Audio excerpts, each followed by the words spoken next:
por supuesto, a las mujeres maravillosas que nos acompañan esta tarde.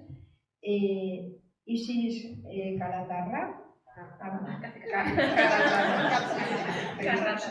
Somos armenias. Lina no ha podido venir, Lina Álvarez, y Sajida Jamido, ¿no?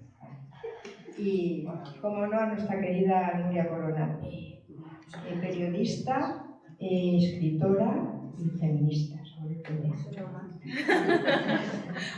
Y por supuesto a todas las personas que nos acompañáis esta tarde. Para quien no nos conozcáis a la asociación, mi nombre es Angelina Serrero, soy la presidenta de la asociación. Somos una asociación del distrito, llevamos funcionando 8 años, desde el 2016, y nuestro principal objetivo es conseguir la igualdad real entre mujeres y hombres. Nos queda un largo camino todavía por conseguir y esa desigualdad se traduce en violencia contra las mujeres. La desigualdad esta empieza en la infancia. Después del mensaje pederasta de la campaña del Ayuntamiento de Almería, no puede ser más oportuna esta presentación. Con una niña o un niño siempre es violación. Niña vieja es un grito contra el abuso sexual infantil.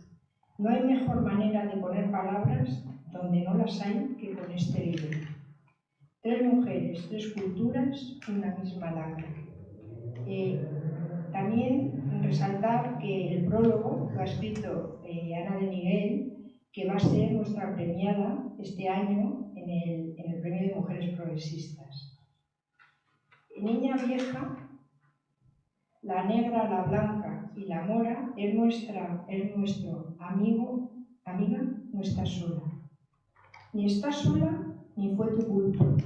Ni estás loca por decir que vivimos en un mundo donde no se nos permite hablar de los abusos sexuales. Todo el mundo prefiere seguir bailando las canciones donde un tío cualquiera anuncia que te va a partir el culo en 2 y preguntarte luego cuando esa canción, la pornografía y la misoginia hayan hecho su efecto. Es un gran problema social que afecta a una de cada 4 niñas del mundo, pero no se trata como tal y acaba siendo atendido desde otros servicios, con otros recursos, integrado en otros tipos de violencia, como si no mereciera el espacio que necesita. Y yo ya doy paso a Nuria Coronado, que os va a presentar a las autoras, y ellas van a presentar el libro, así que bienvenidas. Muchas gracias.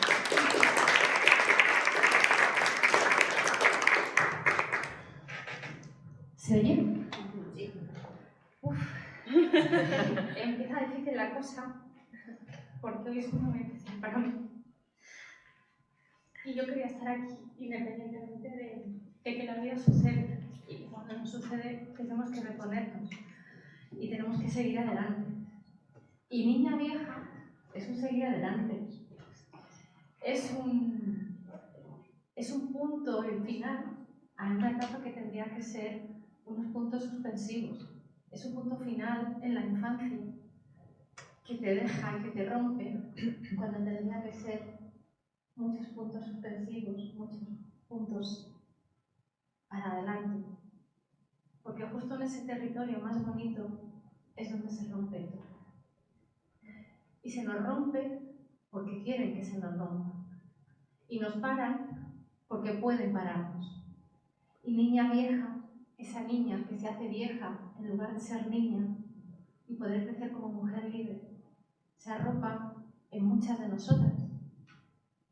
Todas las que estamos aquí hemos sido abusadas sexualmente y nos reconocemos. Y por eso cuando yo a Isis os voy a contar el chascarrillo. Yo a Isis no la conocía de nada. Pero cuando vi su libro dije, ostras, pero qué arte, qué bonito, ¿no? Y lo que es la vida, ¿no? Como esos círculos nos van conectando y dices, aquí tenías que estar por algo. Yo no conocía a Isis, pero la pareja de Isis conocí a mi hermano, que está aquí también hoy. Y de repente Isi dice, ¿tú no serás la hermana de... Sí, bueno, sí. Estoy un poco perdida. Hola, buenas. Pues estaba yo un día con mi chico mirando no sé qué en su Facebook y salió una publicación de Roberto Coronado Sopeña. Y yo, a ver, voy a atar cabo rapidito, no será el hermano de Nuria Coronado. Y me dice, no sé, Roberto es un tío súper majete, creo que sí que tiene una hermana. Es como, sí, Roberto será encantador, pero es que yo quiero conocer a la hermana de Roberto. Entonces, bueno, pues ahí mi chico le escribió a Roberto y Roberto dijo, sí, claro que soy la hermana de Nuria. Y así, muchas gracias, Roberto. Y así, bueno, pues es como la vida nos teje esos hilos invisibles, pero que son los mejores y los más bonitos. Y bueno, aquí está el trabajo, porque me consta que es un trabajo el recuperarse, el reponerse y el nombrar todo eso que nos sucede y ponerle nombre es también tomar el poder que en algún momento se nos quiso quitar, ¿no? Y eso es lo que aquí están haciendo tres mujeres, además una mezcla explosiva, porque cuando tú antes decías lo de feminista, el feminismo es internacional, porque también el patriarcado es internacional y nos supura y nos duele a todas de la misma manera. Y decimos de la misma manera porque es verdad que aunque ponemos ese barómetro de que unas sufren más que otras, en el fondo todas sufrimos igual, porque estamos en ese lugar tan punto final como es el que queremos salir. Y aquí está Niña Vieja, la negra, la blanca y la mora. Nos queda hoy una compañera que no ha podido venir. Sí, aquí me tomo un segundito. A ver, estamos autorizadas a contar esto. Lina, la blanca del equipo, está teniendo ahora mismo como una recaída brutal de salud mental. Y no se ha encontrado bien como para venir a hablar de eso, que es el origen del trauma. Entonces os manda a todas un abrazo enorme, os pide perdón por haberse encontrado mal y no haber podido venir. Sé que tenía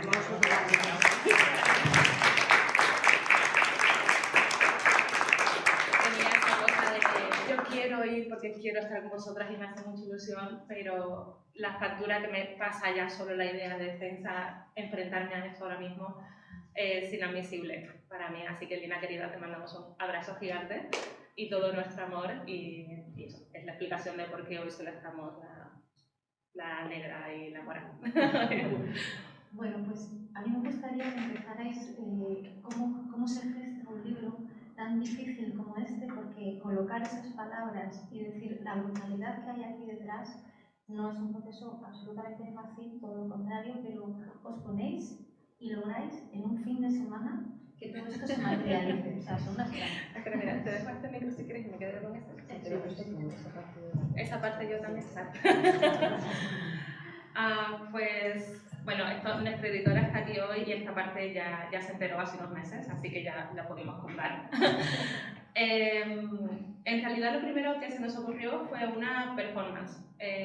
La inscribimos en las residencias artísticas de Matadero, ya sabiendo que nos iban a decir que no, pero mira, nos apetecía ponernos reivindicativas. O sea, mira, lo de ser madres, artistas, está chungo, la habitación propia que ella reclamaba Virginia Woolf hace 100 años, seguimos sin haberla conseguido.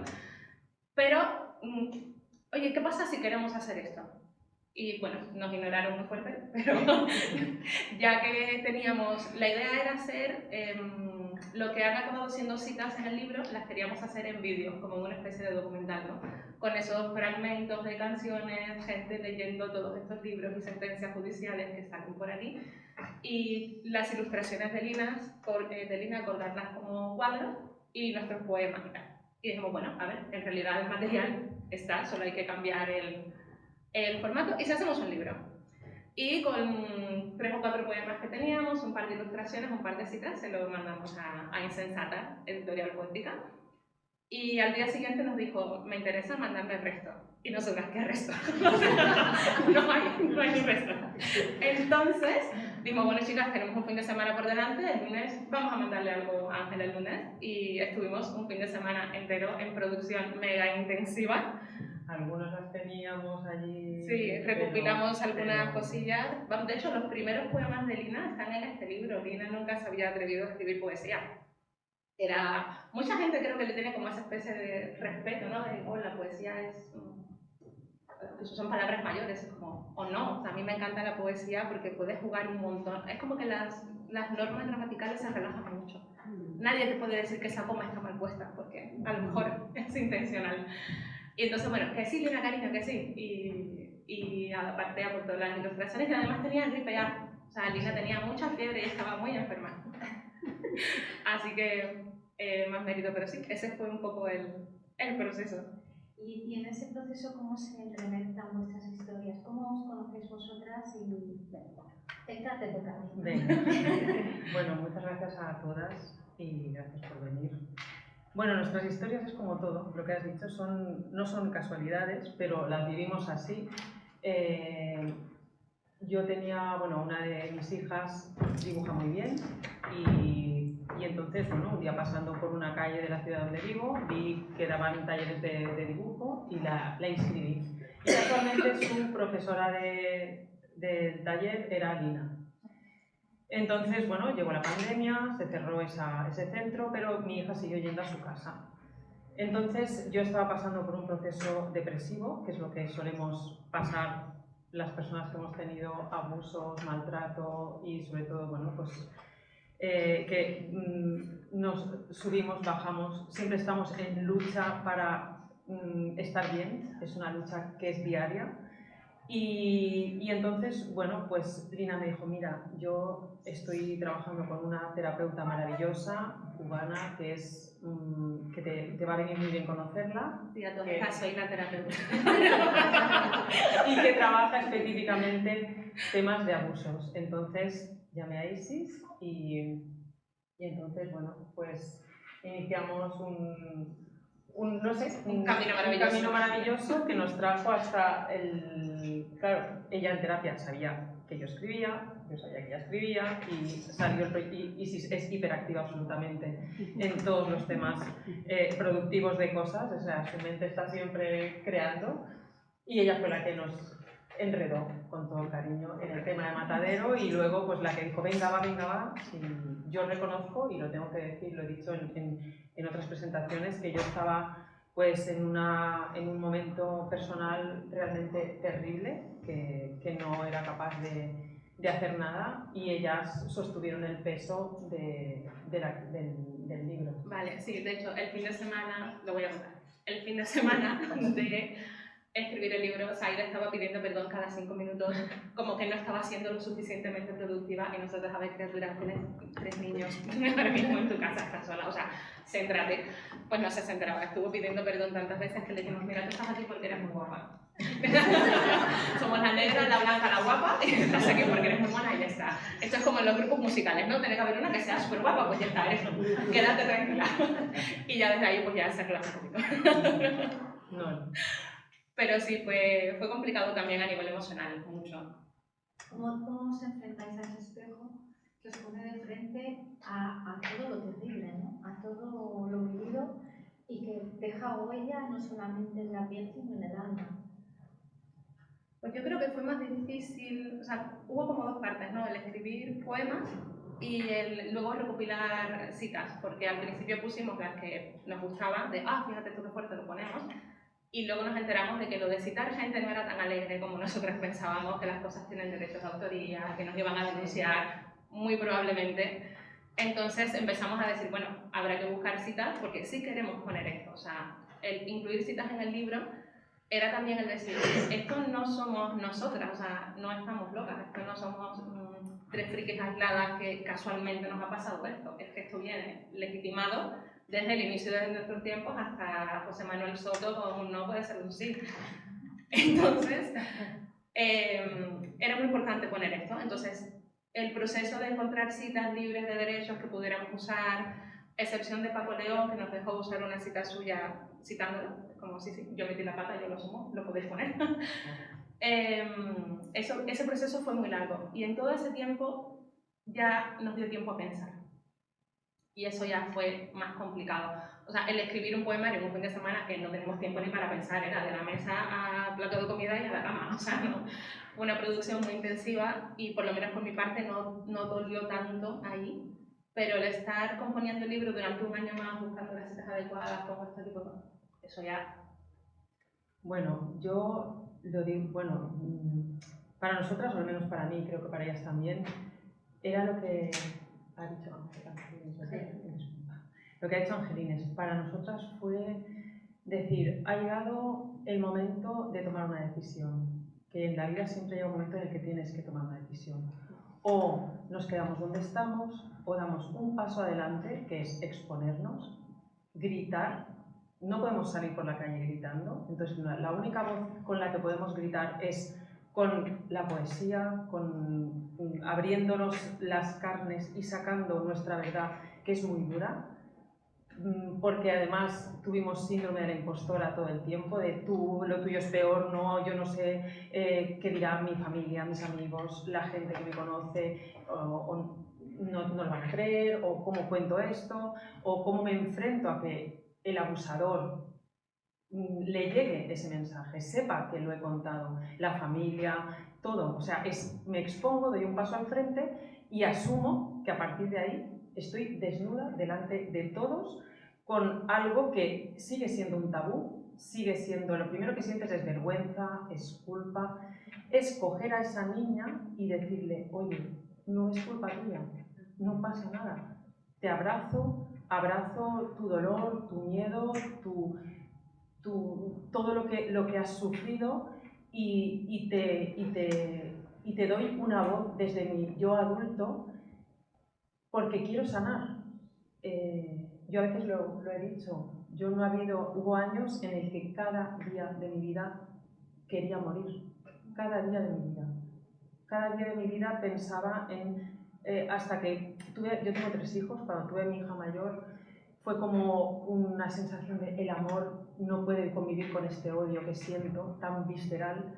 Pero al pasar los años y tener mi segundo hijo, para tener una tercera, pero ni siquiera el amor de los hijos te da la paz, porque es algo tan de raíz, tan que está tan dentro, que aunque tú intentas sobrevivir a eso, no es muy duro de sanar. Es cada día levantarte por la mañana y decidir, hoy quiero vivir.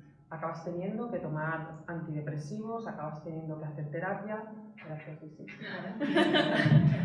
sí. Y en el momento, yo os cuento un pequeño secreto que hace poquito que he hecho. Yo llevo este anillo desde hace una semana, menos. Me lo compré como un símbolo. Es un anillo de compromiso. Es un compromiso hacia mí misma. Llega un punto en el que dije, o te quieres tú y te comprometes a tratarte bien, a no hacerte daño, a no ser tan dura contigo misma, a aceptar que lo que pasó está ahí y no lo vas a poder cambiar, pero tú sí puedes cambiar cómo te enfrentas a ello. Entonces cada día, desde hace una semana, porque ya digo que esto, aunque este libro haya salido, nosotras seguimos luchando, igual que todas las niñas viejas que hay en nuestra sociedad, que cada día se levantan y se tienen que presentar al espejo y decirse a sí mismas, no es culpa tuya, no pasa nada, no sientas vergüenza, no sientas miedo a decir que te ha pasado esto, ahora no sabe decir. En mi caso fue mi padre. Entonces, es muy duro tener que aceptar eso. Entonces, bueno, pues cada día miro este anillo y digo, vas a seguir, y vas a sanar, y vas a perdonarte por haberte hecho tanto daño a ti misma, por haber pensado que tú tenías la culpa, cuando no ha sido culpa tuya. Entonces, este libro es un grito y un abrazo a las niñas que llevamos dentro, que han sufrido lo indecible. Yo tengo 51 años y llevo, desde que tengo uso de razón, lidiando cada día con un dolor que no se puede describir porque está tan adentro que sales a la calle, sonríes, te relacionas, vives, pero la gente solo ve ese espejo que tú le quieres mostrar, pero dentro de ti hay un infierno que te come, que te saca, y en mi caso es la poesía la que me ha salvado. Ni siquiera me han salvado a mis hijos. Yo he tenido deseos de morir teniendo a mis hijos. Yo me recuerdo una de las casas donde viví, que me iba al garaje cuando mis hijos dormían y pensaba, es que si pudiera, o sea, me sostenía el decir, ¿cómo dejaría a mis hijos? Y el sentarme a escribir y decir, sácalo, sácalo, escribe. Y niña vieja, pues a nosotras nos ha dado la oportunidad de dar ese paso al frente y decir, mira, ya está, da igual, o sea, lo contamos. nos abrimos en canal y que pase lo que pase, pero no ha sido fácil porque nos costó mucho hacerlo. Sí, y claro, también el ser tres es este conflicto pues triplicado, o sea, cada una con su propia familia, con su propio círculo, es decir, claro, no es... Y también los contextos en los que Sí, cada una. Y supongo que esa culpa te pesa mucho más, ¿no? Cuando vienes en un contexto como puede ser tuyo, tuyo. Entonces, ¿cómo se compenetra todo eso? Al final, es decir, no somos culpables de nada. Sí, o sea, en mi caso, por ejemplo, el que yo soy de Cuba, casi toda mi familia vive en Cuba, aquí solo tengo a mi hermana, ya lo sabía. Entonces, yo creo que yo lo he llevado relativamente bien, aparte de que parte de mi familia lo sabía, y realmente reaccionaron de una manera muy acogedora cuando lo conté, no tuve problema por esa parte. Que en el caso de Lina, por ejemplo, fue como todo lo contrario, ¿no? Pero a mí también me daba tranquilidad el 8.000 kilómetros de distancia. Es decir, yo mando el libro a Cuba, se lo van leyendo y no estoy yo en la zona cero de conflicto, que es muy egoísta o lo que sea, pero a mí me vino bien, realmente, el no estar ahí. Que luego el feedback ha sido maravilloso, que todo el mundo me ha apoyado un montón, pero eso yo no lo sabía cuando lo escribimos, cuando salió, ¿no? O sea, yo mandé el libro y era como el típico que sea lo que Dios quiera, porque yo ya no quiero pensar en esto. Entonces, al final, bien, pero el parto, por decirlo así, es complicado, porque no sabes tampoco cómo va a salir o por dónde... pues, creo que a la abuela Belina le están escondiendo el libro todavía, o sea, la señora se lo quiere leer y no se lo compra. Es como, oye, cuando vayamos a Sevilla lo llevamos o no. Totalmente, totalmente. Pero sí, eso, las reacciones pueden haber sido muy, muy variadas. Y al final, lo que yo he aprendido de este viaje increíble con vosotras es que al final nos necesitamos unas a otras. Sí. Tenemos que crear una red fuerte de apoyo entre nosotras y dar pasos adelante, darnos voz unas a otras. Y eso al final, yo sin ellas no hubiera podido estar aquí. No, yo tampoco. O sea, nosotras tres nos necesitábamos las tres porque ninguna en solitario hubiera podido hacer nada. Yo en mi caso se sumaba que mi padre era un maltratador, que a mí me saltó un diente de un puñetazo, por decir, ¿no? He hablado de ello en alguna ocasión. Y era una persona violenta, agresiva y que aparentemente socialmente era fantástico. Toda la gente que lo conocía lo veía como un señor encantador, pero luego cuando cerrabas la puerta de casa había un infierno ahí. Entonces, cuando dices, bueno, da igual que tengamos esta edad, yo a veces pienso, ojalá hubiera dado este paso antes, pero quizá no es el momento. El momento llega cuando uno está preparada para poder asumir, enfrentarse a ello y poder... Entonces, estas mujeres maravillosas fueron las que sostuvieron, nos sostuvimos las unas a las otras, porque era muy difícil y a veces decíamos, ¿en serio va a salir? Es que ¿estás segura? Tuvimos dudas hasta el último minuto de decir, porque era como, ¿sabes? Y mi madre mi madre leyó un anterior libro donde yo hablaba del maltrato, pero este libro mi madre no sabe que existe. Igual, no sé si lo sabrá en algún momento, ella vive un poco alejada de... Y mi madre, pues cuando le hablaba del maltrato, de las palizas, de muchas cosas que pasaron, incluso había tocado un poco muy de soslayo el tema del abuso, me decía, ¿dónde estaba yo? O sea, esa es, y no lo digo con maldad porque mi madre es maravillosa, pero es esa historia, ¿dónde estaba yo? Porque esos depredadores, esas personas que abusan de los niños, no lo hacen a cara descubierta, no lo hacen. Y los niños son vulnerables, se callan, no entienden lo que pasa y tienen miedo o vergüenza o qué sé yo. Bueno, qué sé yo, sí lo sé, pero cada uno lo vive quizá de una manera. Y es aquello de ¿dónde estaba yo? Pues a veces es muy evidente que pasa algo y otras veces pues no es evidente. Y entonces llegamos al punto donde estamos nosotras, después de muchos años de terapia, de meditación, pero seguimos aquí y tomamos la decisión de dar este paso y yo estoy muy contenta. Y es este muro de ladrillo donde hay una rosa que florece, un poco, ¿no? La imagen sanadora, inspiradora y purificadora de reconectar con todas y cada una de vosotras, ¿no? Sí. Las niñas que de verdad sois y que ahora sois mujeres, pero que también tú por tu maternidad, tú por la tuya, estáis queriendo que ese jardín florezca de verdad y no sea tierra árida. Exacto. Pero yo creo, antes estábamos hablando, fuera de micro, como quien dice, de que ciertos temas a nivel social son como el verbo to be. O sea, ¿recordáis en el instituto las clases de inglés? Que todos los años empezábamos por repasar el verbo to be. era circular la conversación. O sea, yo no notaba que avanzara. O sea, yo no hablaba mejor inglés en primero de bachillerato que en primero de la ESO. Es que empezábamos todos los años por lo mismo. Y claro, cuando se toca este tema de, por ejemplo, hablar de feminismo, como, ¿por qué estamos todavía hablando de la diferencia entre sexo y género? ¿Por qué? O sea, ¿por qué no hemos asentado esto y ya hemos dado un pasito y estamos tocando otro tema? Estamos otra vez en el verbo to be del primer día de clase de inglés del instituto. Y con los abusos sexuales pasa igual, ¿no? Como, al final hablamos de todo menos de las víctimas. O sea, se sigue pretendiendo que esto se meta debajo de la alfombra. No hay una campaña pública de toma de conciencia de qué indicadores podemos ver las familias o las docentes, o sea, en qué me tengo que fijar para saber si un menor está siendo o no abusado, porque a menos que me lo diga explícitamente, los indicadores se pueden confundir con otras muchas cosas. O a ver, eso me pasó a Lina, que vas a contarlo. Sí, lo de Lina fue brutal. Le dijeron, bueno, es que tú tienes que entender que tu padre tiene necesidades. Pues sí, fue a servicios sociales. Fue a servicios sociales, lo habló con un profesor del instituto y en todas partes era como... Vale. O no dramatices, otra cosa que te dijeron. Claro, esas víctimas perfectas que ya deja de hablar, que pesada. Sí. Eso decía también mucho Laura Estrego, que sabéis que escribimos, ¿no? Que tenemos que ser víctimas perfectas, sí. no molestar mucho y llegar un momento para, ¿no? Esa zona cero en la que os encontráis, ¿qué levantáis primero?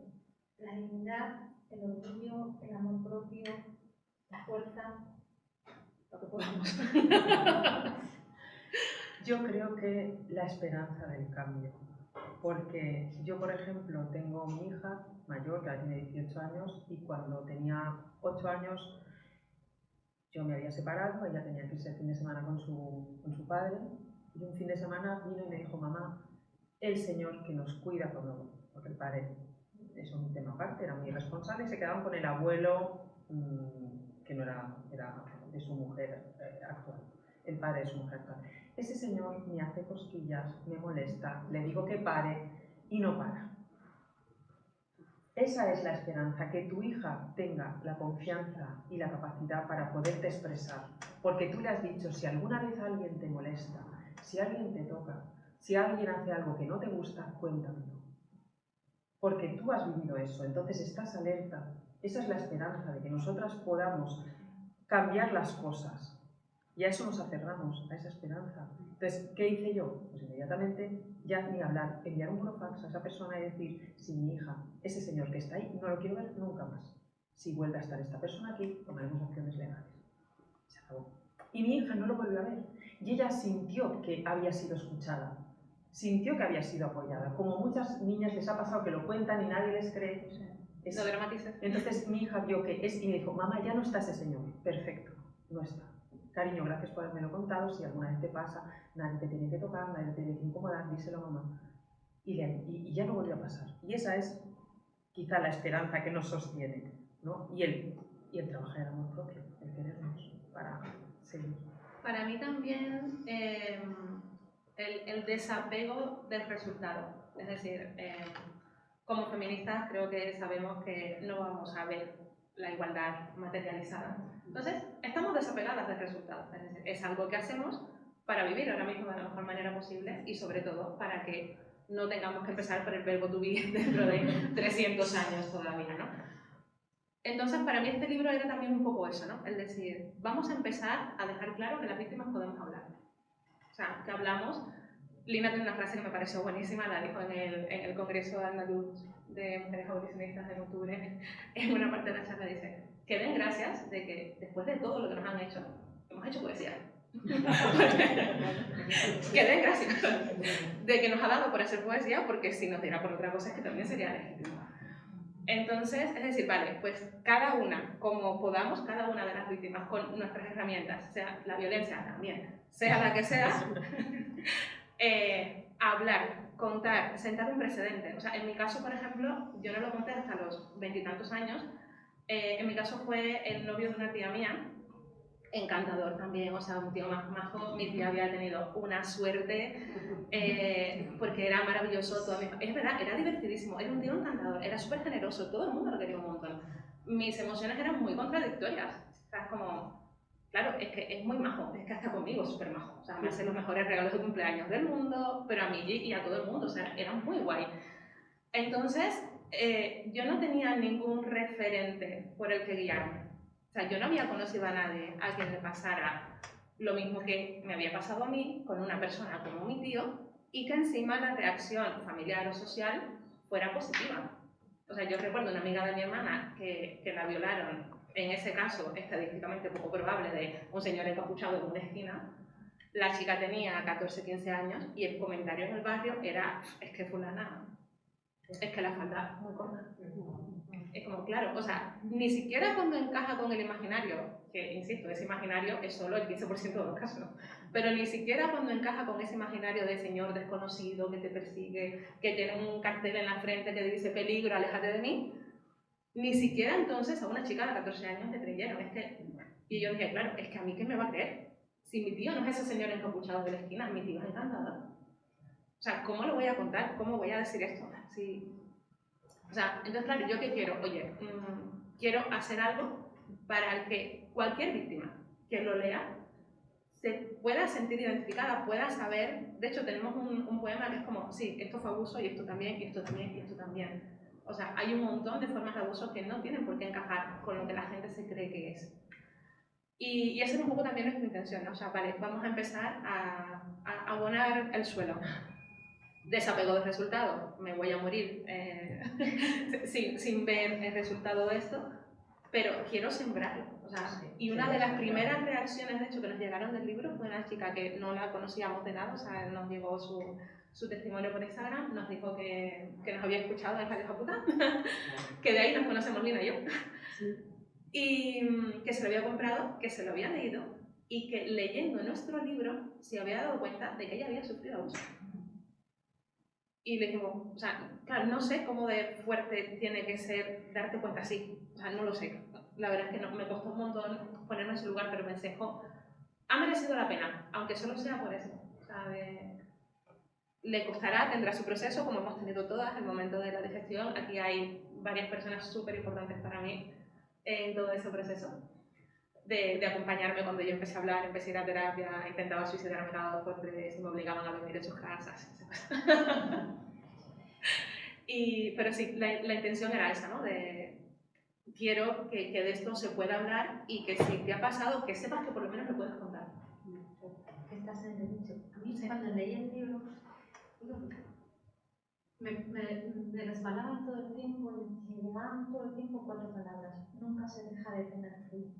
Pero el frío, por ese frío que tú sientes en esa soledad y el frío que te recorre porque eres capaz de cambiar las cosas cuando haces nada. Esa doble dicotomía, ¿no? También de lo que significa vivir.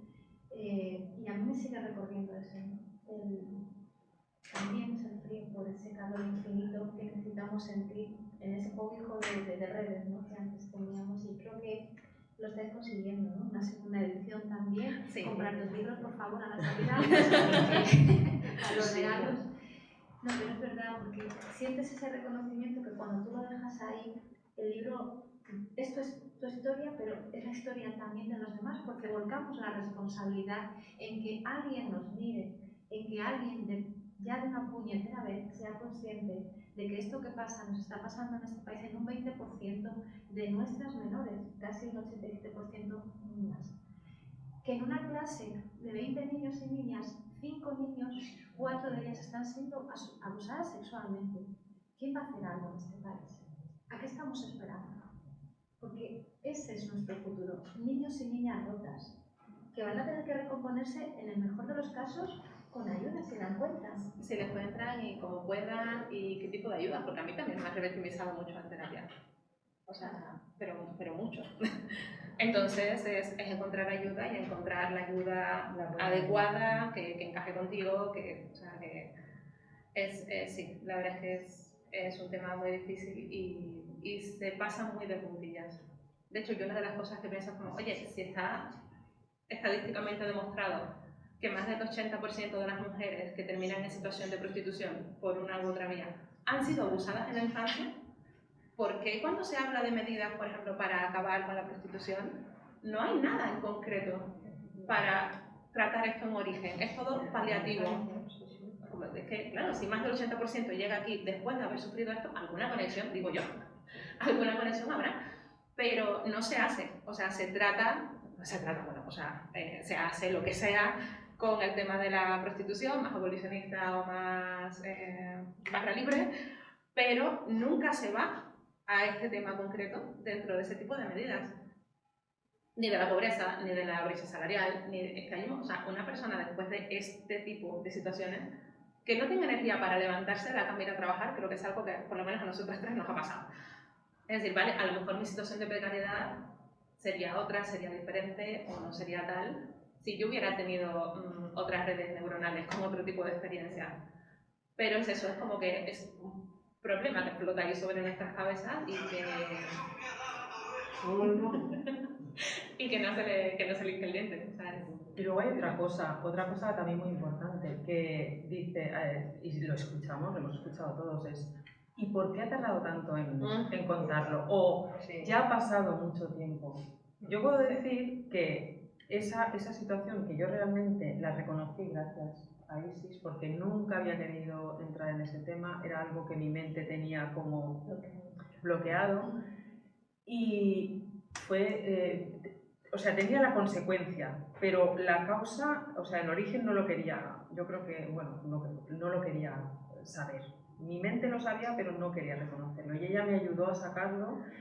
Entonces, lo que yo viví con mi padre afectó a mis relaciones personales, mis relaciones de pareja, mis relaciones con la vida, todo. O sea, todos los desastres de mi vida vinieron marcados por eso. Y sí, lo he hablado ahora con 51 años, pues bienvenido sea, aunque sea con 51 años, pero todo lo que llevo vivido atrás, marcado por esto, eso está ahí, eso no me lo devuelve nadie. No lo digo como una queja, sino es que está ahí. Entonces, es que ha tardado mucho en hablar, o eso ya pasó hace mucho, eso lo hemos oído. Personas que toman el valor para decir, mira, voy a dar un paso adelante, nadie sabe lo difícil que es llegar al punto de decir, voy a dar ese paso adelante, y eso no prescribe. Es que eso te come cada día del mundo cuando te levantas, lo sepas o no lo sepas.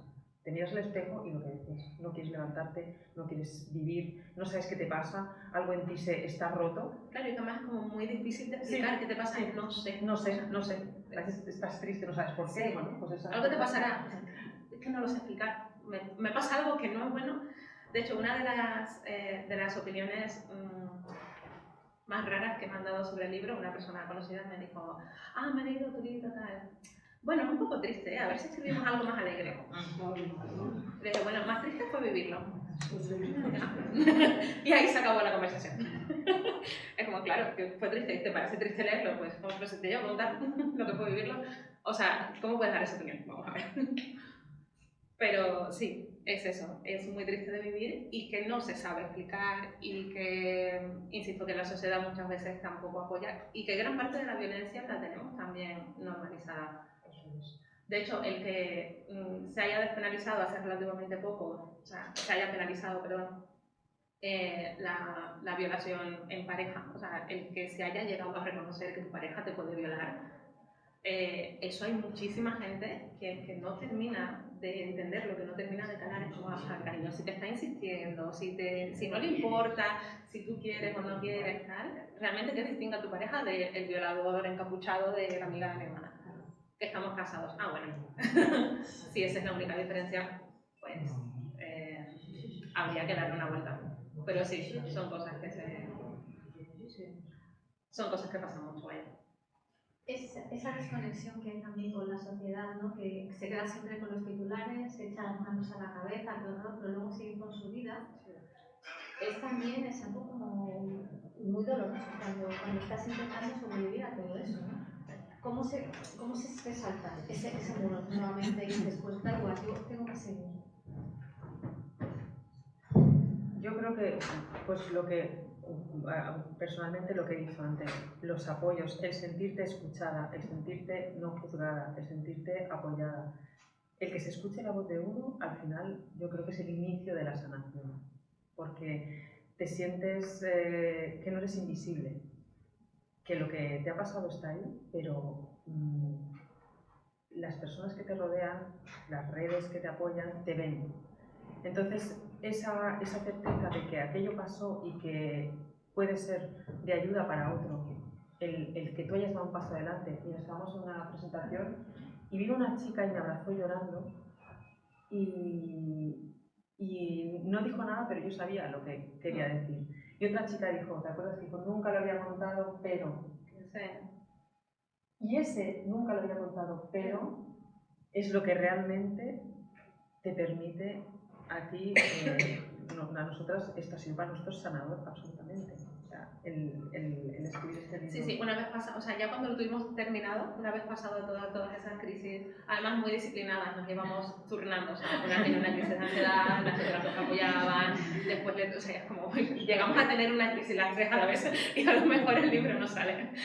Pero sí, parte de la magia del trabajo en equipo es que el tener a otras dos ahí siempre para ti y saberlo. Y sí, es verdad que el saber que vas a ayudar a alguien más es aunque sea a una sola persona, solo sí. Una sola ya vale la pena. Es decir, yo ya no puedo evitar lo que me ha pasado a mí, pero si puedo ayudar a alguien a quien le ha pasado, si puedo evitar que le pase a alguien más, lo tengo que intentar con todas mis fuerzas. O si puedo ayudar a que alguien más salga de su oscuridad y diga, vale, no estoy sola y a mí también me pasó, o inicio el camino. Pues sí fue para tanto, mucha gente mantenemos esa cosa de, bueno, pero es que lo mío solo fue un...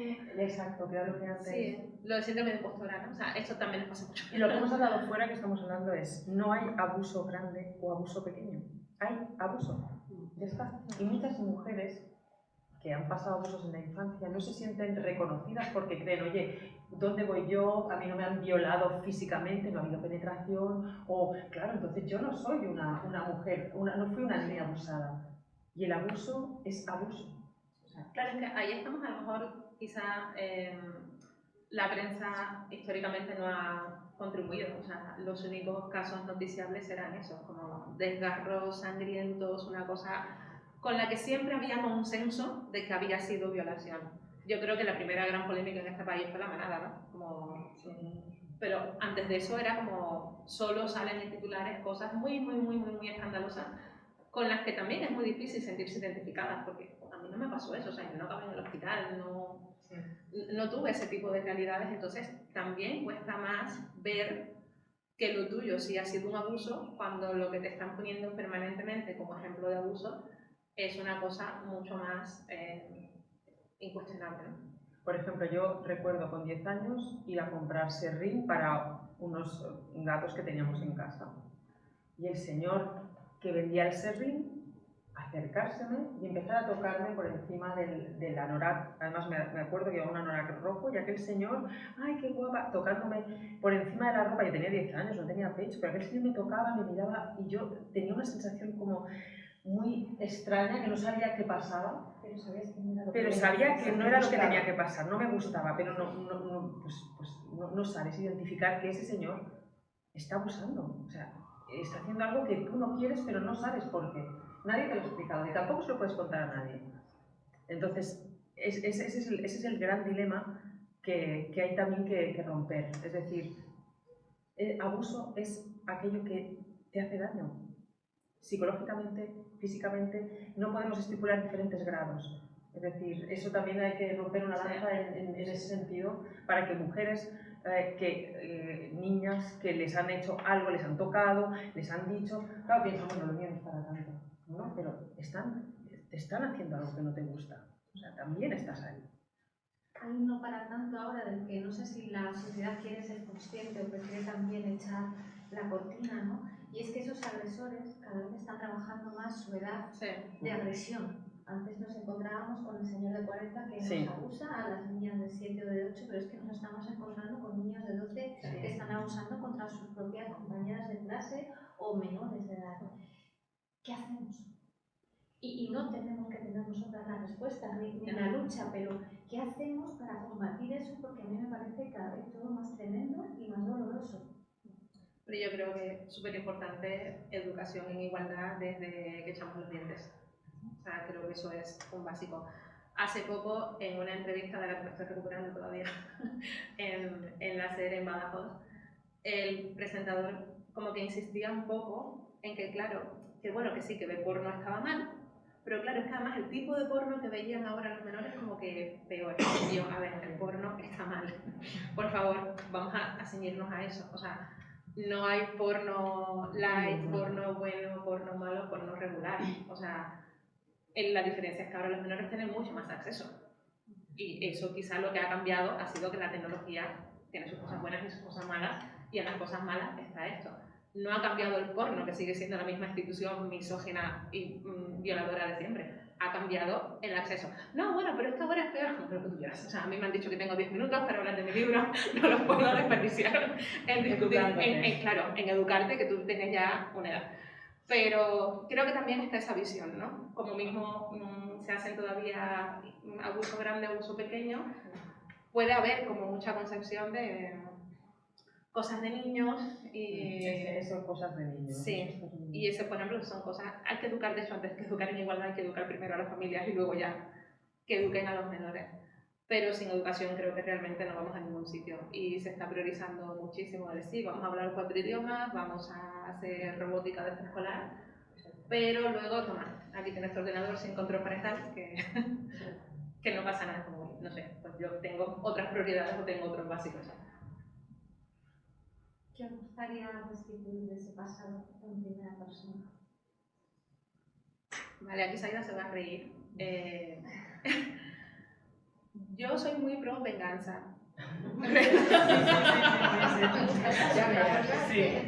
Realmente yo tengo una película slasher en la cabeza. Es que ella siempre es la vamos a quemarlo todo. Sí, si pudiera viajar al pasado probablemente apuñalaría a mi tío. Si pudiera restituir, o sea, claro, porque además ya no solo... No te permite ni siquiera poder expresar eso. Sí, es que claro, es que eso, no, la violencia no lleva a ningún sitio, a mí sí. A mí la violencia sí me va a llevar. Si pudiera vengarme, me llevaría a muchísimos sitios. Porque además en mi caso... Pero eso es normal. ¿A que sí? Es muy normal. Claro, es que la violencia que está normalizada y justificada es siempre la masculina. O sea, los tíos son así, tu combate de Mohamed Ali, sí. Claro, es que es un macho protector, o sea, siempre justificamos. De hecho, en el epílogo que lo hizo el editorial, que a mí me encantó también, hablaba de eso, ¿no? O sea, de cómo la violencia es algo masculino y que se han hecho con un montón de teorías, que si la testosterona, que si tal, no sé qué, cuando hablamos de socialización. Entonces, no puedo cambiar el pasado. Yo sé que mi tío habrá violado a más niñas. Lo sé, o sea, conocí a otra sobrina suya y yo la miraba y yo de la niña pensaba, esta niña me entiende, o sea, entonces claro, es decir, que no me lo haga a mí, si lo pudiera cambiar lo cambiaría, obvio, pero si lo pudiera, ya no se lo va a hacer a nadie. Claro. Entonces, si yo pudiera restituir algo del pasado, me daría esa capacidad de... Yo estaría contigo. ¿A que sí? Tú me dirías conmigo.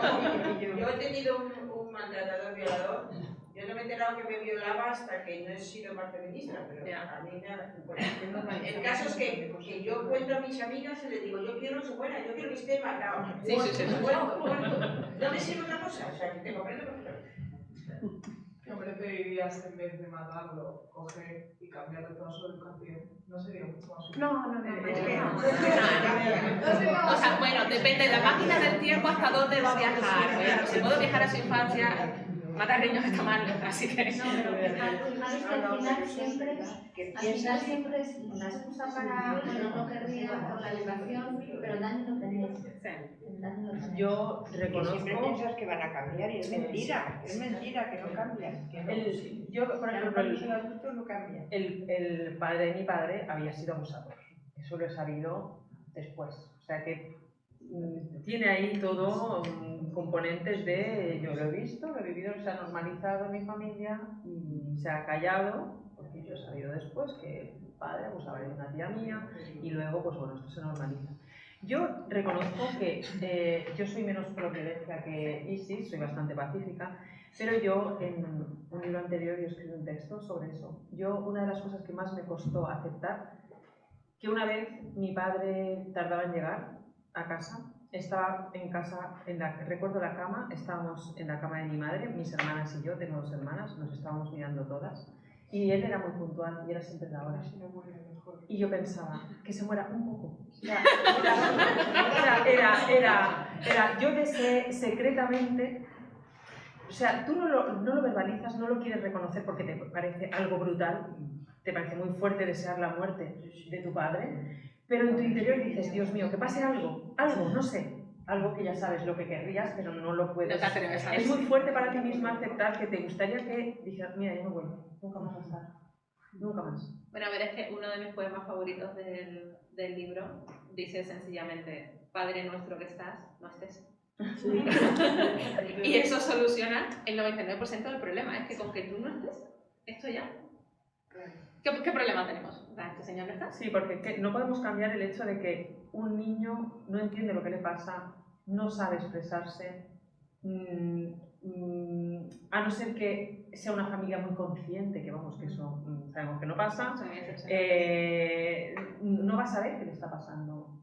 Y bueno, en el caso mío, pues porque como a mí me ha pasado, yo a mis hijas y a mi hijo también, porque también pasa a algunos chicos, decirles ante todo vuestro cuerpo es vuestro, nadie lo tiene que tocar, ni tocar vosotros a nadie, pero porque a mí me ha pasado. Entonces ya los he educado en esa... Entonces claro, volver atrás en un contexto súper cerrado, no voy a volver. O sea, no cambiaría nada, no puedes cambiarlo. ¿Dónde compráis vosotras los pañuelos para ese corazón cansado de llorar? Buena pregunta. Pues mira, yo creo que sin lugar a dudas la literatura ha sido un pañuelo enorme para las tres, tanto como escritoras que escribimos desde... Bueno, Lina empezó a escribir más tarde, escribía muchos diarios también. Sí. Y sobre todo también como lectoras. O sea, las tres éramos auténticas devoradoras de libros y yo recuerdo esa sensación de cuando yo estoy aquí, yo no tengo ningún problema. O sea, yo estoy aquí, este mundo es mío, aquí no entra nadie. Si pasa algo, o sea, yo soy de estas personas que no le gusta un libro, lo cierra, coge otro. O sea, no me obligo a leerlo hasta el final y tal. Entonces, cuando pasaba algo que no me gustaba, simplemente cambiaba el mundo, ¿no? Y sí, hemos sido muy lectoras las tres, hemos empezado a escribir las tres también muy pronto. Y ese pañuelo creo que ha sido, sin lugar a dudas, la literatura. Sí, yo empecé a escribir con 8 años, lo he contado alguna vez, porque en mi casa no había televisor por algunos motivos y fuimos a casa de unos amigos y justo estaban poniendo La cabaña del tío Tom. Y La cabaña del tío Tom era un grito de libertad. Y aunque no tenía nada que ver, yo sentí que había algo que gritaba, que quería también ser libre, liberarse de algo. O sea, yo hubiera cogido y hubiera pegado fuego a algo también. O sea, hubiera sido como... Vaya pena que te Sí, pero... Entonces yo llegué a mi casa y recuerdo una libreta con un rotulador amarillo y escribí mi primer poema. Yo leía mucho, porque yo leía leía mucho, tenía 8 años, pero desde ya los 7 que aprendes a leer, me refugié en aquello. Pero descubrir que podía vomitar todo eso que me estaba matando y empecé a escribir y a partir de ahí pues la poesía fue mi madre, mi salvación y todo. Y eso fue lo que me sostuvo en todo momento. ¿Y ahora qué buscáis después del libro? ¿Y ahora qué? Pues bueno, le hemos dado vueltas a hacer más cosillas juntas. Bueno, estamos todavía procesando Niña Vieja, así que lo que sea ya vendrá. Y por separado también hemos seguido escribiendo mucho las tres. O sea que, a ver qué tal. Y además de escribir, vivir sobre todo, ¿no? Sí, el proyecto en el que nos conocimos de terapia lo fundé, o sea, mi pareja es psicólogo, y nos mudamos a Extremadura hace 2 años. El tema de, oh Dios mío, no quiero ser madre aquí en Madrid, me parece todo muy difícil, vámonos al campo. Y nos fuimos a vivir en un pueblo de Extremadura y montamos este proyecto, ¿no? Una asociación para atender un poco todo tipo de... Él trabaja mucho sobre todo el tema de adicciones, violencia machista también, y bueno, pues yo con el tema de los abusos, y empezamos a trabajar ahí. Y es verdad que el trabajo también me ha resultado muy sanador por esa parte. Así que pues muy contenta con que el proyecto vaya creciendo y con ir haciendo cada vez más cosas. Y sí, en el plano personal, con estas dos vertientes de escribir y terapia, voy llevándolo bastante bien. Es curioso porque las dos habéis recabado en pequeñas poblaciones también. Sí, sí. Os sentís también más grandes en ese sentido, ¿no? Sí, la vida es mucho más fácil en algunos aspectos. No he comido vegetariana en Extremadura, o sea, sí soy vegetariana. Sí, visto, tal, pero que comer fuera de casa es complicado. Mira, yo escribí una vez escribí en una frase que decía, que resume un poco lo que tú me has preguntado, que es, quiero vivir, pero no sé vivir. Y es un poco ese es el camino en el que me embarqué después de que cuando las conocí a ellas, el aprendizaje a reescribir tu historia desde otro punto, que ya no es el odio, que ya no es decir, el escribir sobre algo de alguna manera lo exorciza, lo saca fuera, te vacía y permite que en ese vacío, en ese hueco, pueda entrar algo mejor. Entonces al menos mi camino es ese, es sacar aquí lo que me atormenta y que dentro entre la vida y en ello está. Pues un aplauso porque es una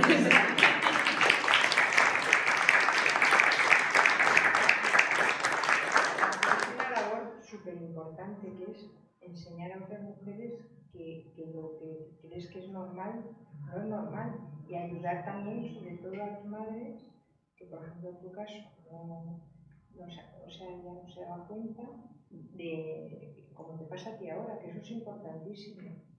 Yo no he sufrido violencia cuando era pequeña, pero he sufrido violencia de mayor.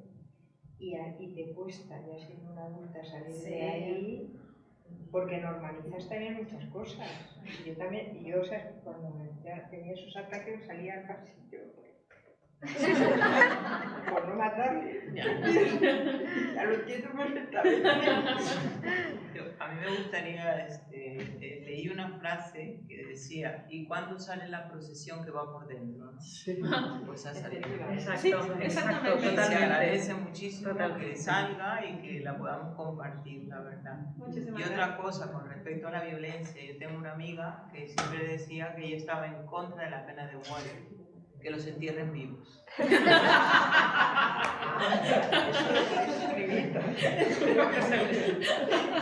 Aquí además hay una de las tres protagonistas que tiene voz de radio. Sí, te echo para adelante, cariño. Y te va a tocar porque estás aquí vale. en medio. Así que Perfecto. busca la brújula, Le lo que tú quieras, y camina hacia donde te lleve y te guíe esa luz que ahora sí que tienes por fin. Así que muy tuyo. Bueno, yo leeré 2 poemas, ¿os parece? Sí. Leeré, como no, el que da título al libro. No recuerdo qué pasa. Al principio. Y este poema que da título al libro dice así. La niña vieja. La niña vieja tiene el pecho plano y le habla a las estrellas. No entiende de roces ni de voces susurrantes. No sabe de lecciones ni de manos abyectas palpando la inocencia. La niña vieja soporta brazos apretados, amores obsesivos. No entiende de deseo ni sabe qué es la regla, pero escucha toser y su cuerpo tiembla, tirita, se orina, se aterra. Hay monstruos agazapados acechando a la niña vieja. Ella se acuna en silencio, abrazada a este poema.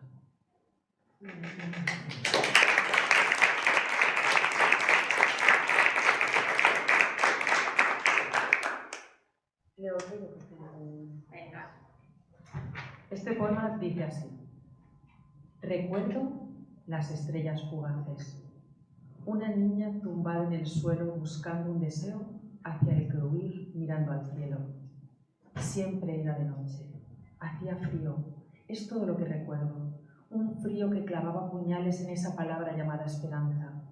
Nunca he dejado de tener frío, ni ganas de correr sin parar hasta caer rendida y engañar al dolor de la existencia, que siempre vuelve. Mi hermana miraba mi alma vieja y me veía llorar y reír sin entender mis historias sobre cascarones y un cuerpo encerrando mi esencia, a pesar de tener solo 10 años.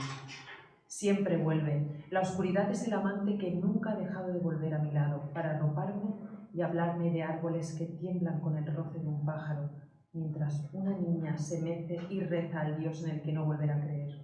Y llueve y me quedo vestida debajo de un torrente húmedo e implacable, con la esperanza de que arrastre de mi piel el desamparo y el vacío que nada consigue llenar. Dicen que el amor tiene una fuerza casi sobrenatural, pero mi nombre no está en su lista. Yo me abrazo al silencio maldito, a la soledad enquistada que me abriga, y lloro.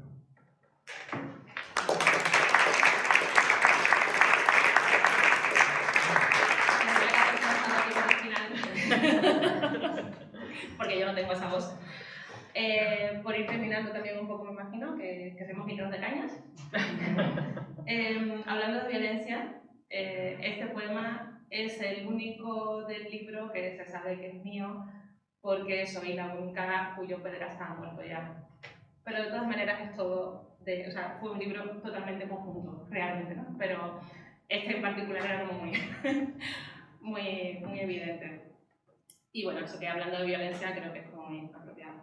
El poema se llama Venganza indirecta y dice: me gustó como moriste. A lo mejor el karma me pasa la factura en una supuesta vida futura, pero en esta me encanta. Me gustó ver cómo te comía la diabetes, cómo te iban haciendo picadillo, cómo perdías la vista, después la memoria y al final la vida. Rencorosa, vengativa y no puedo alegrarme del mal ajeno. Tengo que fingir que lo siento, que reprimir las ganas de ir a mear sobre tu tumba. Lo siento, pero me alegro. Me alegro de que haya un pederasta menos, gentilmente torturado por la vida en sus últimos momentos.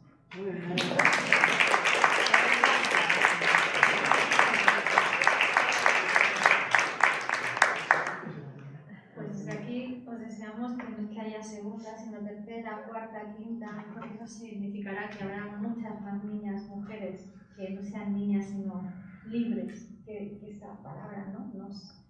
nos conjugue en el día a día.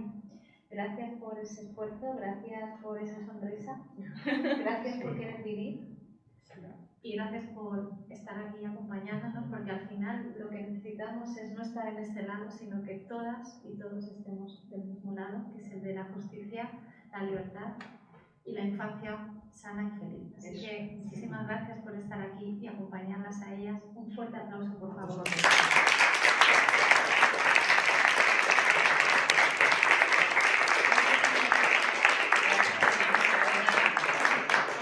Muchísimas gracias, ha sido un auténtico placer. Es la primera presentación que hacemos en Madrid, además.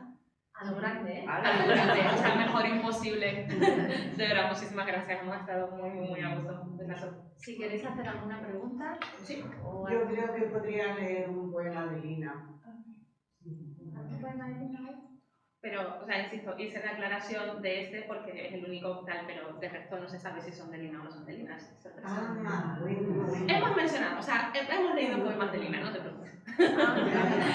No vienen firmados. O sea, no sé si lo que queríamos era que más que, porque nosotras las tres pues escribimos, bueno, Lina se atrevió esta vez, pero realmente era el mensaje, no... Nosotras desaparecemos, o sea, no que desaparezcamos, damos un paso al frente, pero lo que realmente queremos visibilizar es el mensaje, no quién escribe qué, ¿no? Entonces era un poco fue esa la idea. Fíjate, acabo de apuntar eso. Es verdad, ¿no? Cómo te vas descubriendo, por más que hayas leído, que te pasan cosas. Sí. Qué importante es la red de mujeres. Eso es importante. Porque precisamente era eso, nosotras tres nos hemos sostenido cogidas de la mano, entonces no es importante cuál de nosotras ha escrito porque la historia nos hermana. Entonces, de hecho, es que hemos escrito unos poemas sobre las otras. O sea, hemos hasta mezclado las historias, o sea, que solo hacemos la aclaración por porque es que es como muy obvio de que se va sobre mí. La única que sí. De hecho, había como otro poema que al final lo descartamos que sí que tenía como marcas temporales, que es como, no, esto tiene que ser anónimo. Pero bueno, al final sale este tema de... pues acaba saliendo porque... Los estilos son también diferentes, o sea, si lees... Saida tiene otro poemario anterior maravillosísimo también, se llama Diario de una mujer de aire. Y ahí te das cuenta, por ejemplo, de su estilo. O sea, tú lees ese libro, después lees este y puedes marcar con boli, los puedes marcar. O sea, pero sí, lo importante era sobre todo es de las tres. Es de todas. Es de todas. Es muy importante. Yo no lo sabía, pero me parece fantástica vuestra idea, porque ahí se puede identificar cualquier mujer porque no hay un nombre de quién es. Pues a ti te pasó esto, a ti te pasó lo otro. Libro. O sea, lo novedoso de este libro también es eso. Que lo habéis escrito entre todas. Sí, esto es como una especie de antología, pero colectiva, o sea, al mismo tiempo. Si ahora preguntáramos entre todas las presentes si alguna vez alguna ha sido abusada, seguramente saldríamos de que alguna vez nos hicieron algo, seguro. Y sobre todo esa generación antigua. Y que no lo sabíamos. Que no sabían, ¿no? Porque ahora hablamos también incluso de esos matrimonios, y ya me acuerdo, es que echas vista para atrás, dices, esos matrimonios de niñas de 14 con señores de 30. Eso era pederastia, pero socialmente en aquel momento... Por ejemplo, mi abuela paterna la casaron con 12 años. Entonces, era algo que en esa cultura se considera algo normal. Pero era una niña de 12 años, casada con un señor 13 o 14 años mayor. Entonces,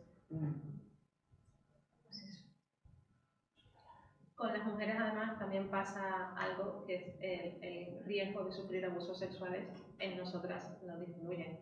O sea, las cifras en la infancia son muy parecidas, una de cada 4 niñas, una de cada 5 niños, pero un adolescente, chico, ya no tiene tantas probabilidades de ser abusado como una chica adolescente.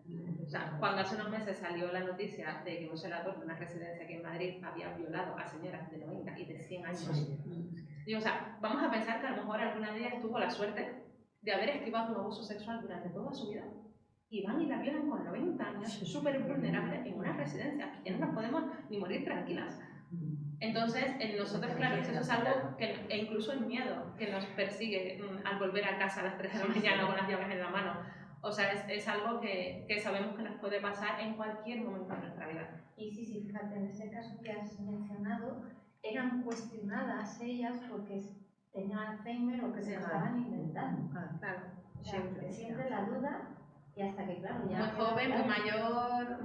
muy alto siempre, sí. pero no habrá sido nunca, para tanto. pero nunca, la verdad, por encima. Sí, exacto, que ahora se ha hecho para... Bueno, ¿qué queda ahora? Que compréis el libro para que lo efectivamente. firmen, porque aquí hemos venido a vender libros.